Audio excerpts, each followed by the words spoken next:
Bienvenidos a una edición más de Masa Crítica, el programa de análisis político de nuestra región. Y en esta ocasión contamos con un panel revestido de honorabilidad también para tratar los temas que han estado en la palestra en el último tiempo.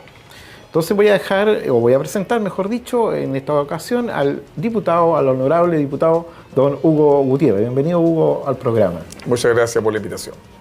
También contamos con el doctor en Sociología, Cristian Llamet, representante del PRO. Bienvenido, Cristian. Gracias. Candidato, doctor. Candidato, doctor. Es la candidatura que tengo en este momento. Feliz año. Muchas gracias por esta invitación. Esperamos que la gane. Y eso va a ser exitoso. Sí. Y contamos también con la presencia de un contertulio reiterado en nuestras invitaciones, don Espartaco Ferrari, consejero regional. Espartaco, bienvenido. A ustedes muchas gracias por la invitación. Y en esta ocasión, dada la ausencia de don Reinaldo de Río, que se encuentra de vacaciones, nos acompaña don Juan Podesta. Don Juan, bienvenido. Muchas gracias. Muchas gracias por la invitación. Espero que se porte bien, don Juan. Habitualmente sí. Bueno, la información que nos ha traído la prensa en el último tiempo dice relación con el atentado a un semanario en París. Y voy a leer un breve texto. El atentado cometido en París el miércoles 7 de enero contra Charles Hebdo y el odioso asesinato de nuestros colegas, feroces defensores del pensamiento libre, no es solo un ataque contra la libertad de prensa y la libertad de opinión. Es además un ataque contra los valores fundamentales de nuestra sociedad democrática. El terrorismo, sea cual sea su ideología, rechaza la búsqueda de la verdad y no acepta la independencia del espíritu. Este pequeño párrafo que he leído ha estado en la editorial de los principales diarios de Europa hoy día y lo hemos extractado para ustedes y con esto iniciar nuestra conversación con nuestros panelistas. Voy a comenzar contigo, Cristian. ¿Cómo se explica sociológicamente esta forma de violencia hacia un medio de comunicación que es expresión de la criticidad o un análisis de una sociedad como cualquier otra? Sí, como decía un amigo, hoy día no hay profesión más peligrosa, oficio más peligroso que ser un caricaturista satírico sobre temas en momentos de fundamentalismo. Efectivamente, para el mundo islámico, Mahoma, Alá, no puede ser representado, no puede ser caricaturizado. A diferencia, por ejemplo, de Occidente con la Iglesia, la Iglesia Católica hace representaciones, etc. Entonces, claro, para ellos constituye una ofensa reiterada. Lamentablemente, esos valores que son para una parte de la civilización, para otras no lo son. Nosotros somos en Occidente, es parte de la libertad de expresión, es parte de valores de individualidad, etc. Son temas complejos. Yo creo que tiene mucho que ver con un revanchismo no solamente que tiene factores religiosos, ideológicos, sino también de cómo, por ejemplo, Francia participó, es participante de la OTAN.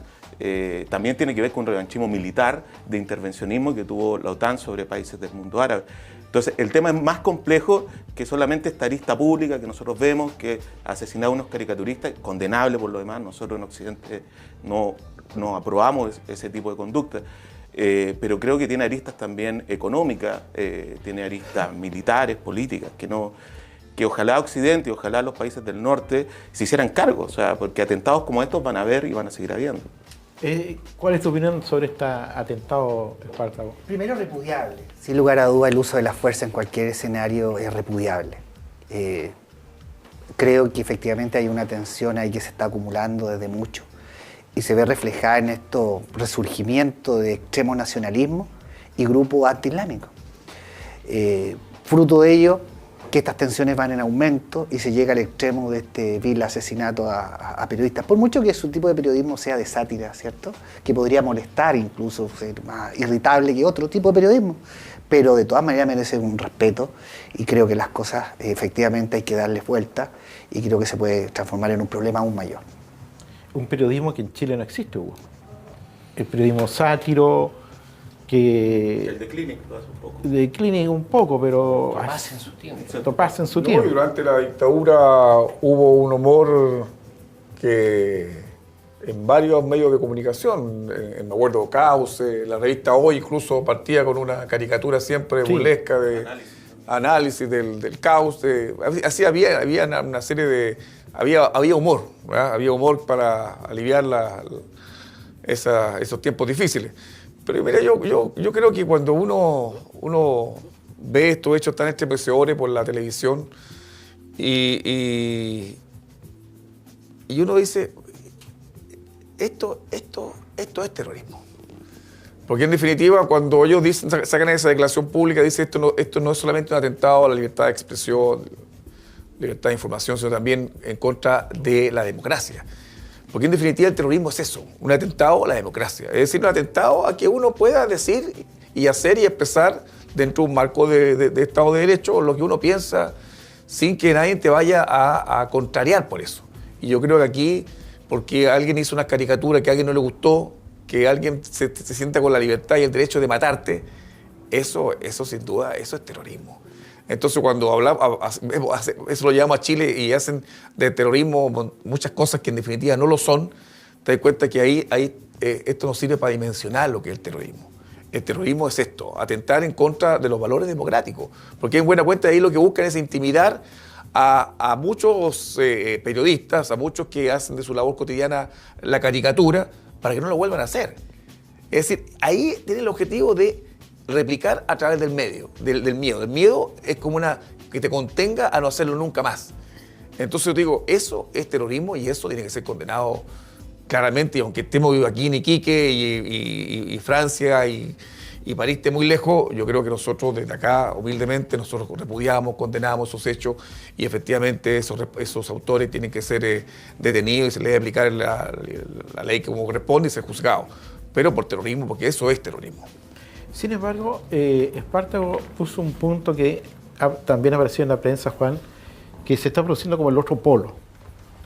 Allá, sectores franceses que estarían reaccionando también de manera violenta, aparentemente en defensa de la democracia, pero que reflejan una cierta animadversión hacia alguien que también es distinto. Yo creo que el tema es súper complejo y por tanto apasionante, ¿no? Me llama la atención lo siguiente. ¿Quiénes cometen el atentado? Gente joven, gente muy, muy joven. Gente educada, nacida, alimentada, criada en Francia, ¿ya? Y salen con un atentado de esta naturaleza. Entonces, pero no es un simple movimiento guerrillero, no, esto va más allá porque la lucha que hoy día enfrenta el pueblo musulmán es contra la modernidad y contra la democracia. Y me quiero explicar. A mayor modernidad y a mayor democracia, el mundo musulmán obviamente que decae. Más ortodoxo. El más ortodoxo, no, y no necesariamente el más ortodoxo, sino que cuando hay más democracia, mejora el trato con las mujeres, mejora el trato con los niños, disminuye el autoritarismo. Si cuando hay modernidad, hay profundización de la democracia, ¿ya? Entonces yo por ahí veo que estos jóvenes, su lucha no es o dicho de otra manera, la lucha de ellos es contra la modernidad y contra la democracia, ¿ya? Es difícil de explicar en poco tiempo, pero el tema, hay un chileno, Fernando Mírez, que ha escrito un texto en profundidad sobre el tema del islamismo, ¿ya? Y el tema no es la lucha contra el capitalismo, el tema es la lucha de los musulmanes contra la modernidad y contra la democracia. Mahoma era comerciante, era un empresario Mahoma, ¿ya? Entonces yo creo de que acá nosotros vamos a tener que entrar, América Latina y el mundo occidental va a tener que entrar a reflexionar de qué manera enfrentamos el tema musulmán, el tema islámico, y de qué manera integramos a esa gente al mundo de la modernidad y de la democracia. Si es un desafío no menor el que nos plantean estos jóvenes que lamentablemente se fueron por la vía del asesinato y la violencia. Cristian. Pero hay una cosa que yo creo que tenemos que aprender más allá del tema musulmán, que es el peligro para las democracias de todo tipo de fundamentalismo. El catolicismo llevado a su extremo también es una amenaza para la democracia. O sea, no nos olvidemos que en Chile, por ejemplo, sectores minoritarios, pero influyentes, como el Opus Dei, Legionarios de Cristo, impusieron una agenda conservadora en un país. O sea, de alguna manera, como mis valores confesionales, privados, yo se lo impongo al resto de la sociedad. Y creo que eso también es una amenaza para cualquier democracia en América Latina, sea musulmán o no sea musulmán. Y es un debate porque 20 años, por ejemplo, sin educación sexual en los colegios porque la Iglesia impuso una agenda. El tema del aborto, recién lo estamos discutiendo porque la Iglesia puso una agenda y los sectores representantes políticos de estos sectores conservadores, como la derecha en Chile, también imponen una agenda. Entonces, ¿cómo nos entendemos lo público? ¿Cómo entendemos lo público? ¿Como una proyección de mis valores privados o como un espacio de libertad individual? Y eso, bueno, yo creo que, y en eso también, bueno, yo creo que hay que ser también cuidadoso porque aquí uno no está en contra de ninguna fe, ninguna creencia, ninguna religión.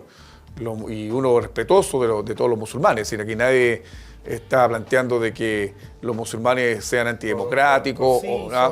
Lo que uno plantea de que en definitiva hay un espacio que es el espacio de la sociedad donde la captura del poder político no puede ser como lo estamos viendo en Chile. En Chile lo que estamos viendo y presenciando es cómo el poder político fue capturado por los grupos económicos.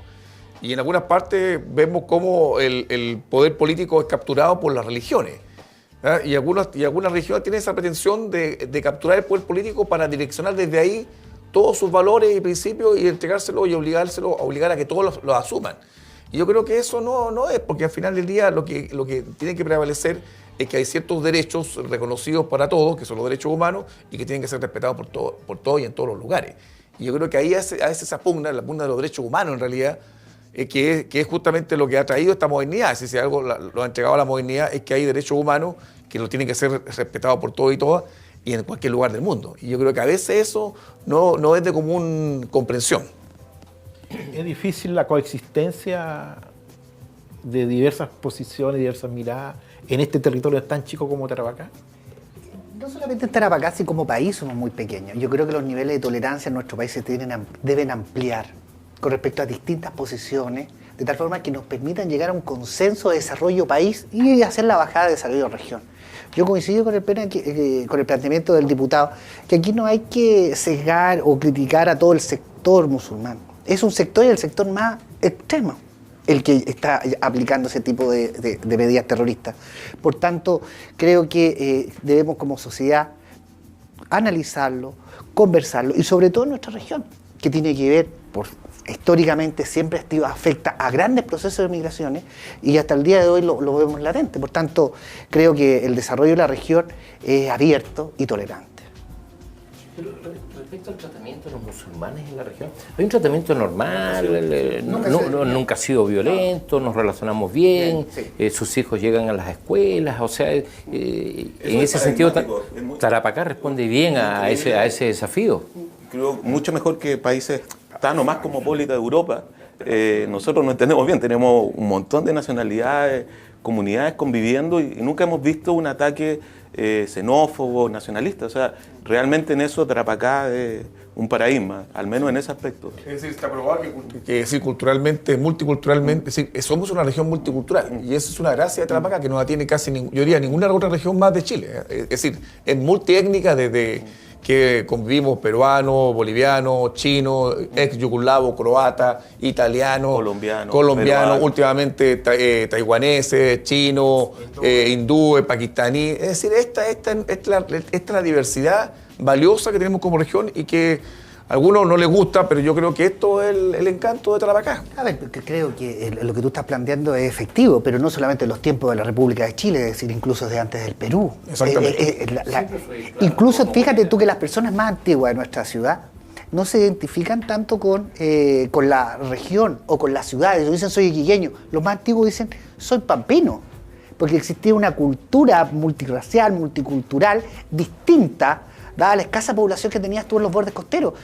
Incluso durante los tiempos del Perú, la región de Tarapacá siempre fue la más olvidada, la más postergada, la más alejada. Por tanto, se produjo un fenómeno social muy especial de multiculturalidad en Tarapacá que se mantiene hasta el día de hoy por los distintos procesos, el salitre, la industria pesquera, el proceso inversionista extranjero en zona franca y situación que tuve hasta el día de hoy. Por tanto, va a ser muy difícil que en nuestra región nosotros tengamos eventos de discriminación, ya sea racial, cultural o de... Claro que tenemos todo cositas pequeñitas como las ligas patrióticas que se le ocurrió ir a exterminar a los peruanos. Eso vino de Santiago.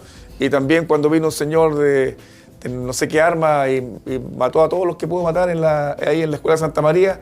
Porque ahí había una demanda, aparte de ser una demanda, no sé, ahí lo que les dio miedo es que había una unidad de muchas nacionalidades.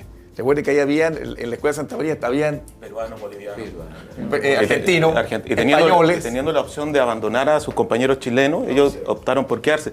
Y no olvidar que los chinos acá eran esclavos durante el periodo peruano. Entonces, hoy día yo creo la gracia es que hay más equivalencia. No igualdad, pero hay mucha mayor equivalencia entre las distintas nacionalidades, culturas. Yo propongo que en un próximo programa asumamos este tema, porque hoy día hay una segunda oleada de migrantes que no tienen nada que ver con los que históricamente había. Tú dices lo que viene de Santiago para acá.